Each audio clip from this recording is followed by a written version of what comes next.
Hi friends, ట్రెండ్ని miss అవ్వకూడదు కదా అని నేను కూడా ఇలా ట్రై చేశాను.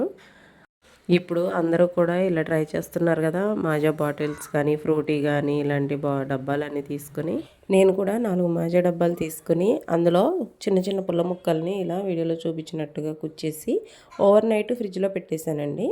అంతే మార్నింగ్ 12కి అట్లా, నెక్స్ట్ డే ఆఫ్టర్నూన్ 12కి అట్లా తీసి ఇలా సర్వ్ చేసేసాను. చూడడానికి చాలా బాగుంది కదా, పిల్లలు కూడా ఐస్ తిన్న ఫీలింగ్లా బాగుందనేసి అన్నారు.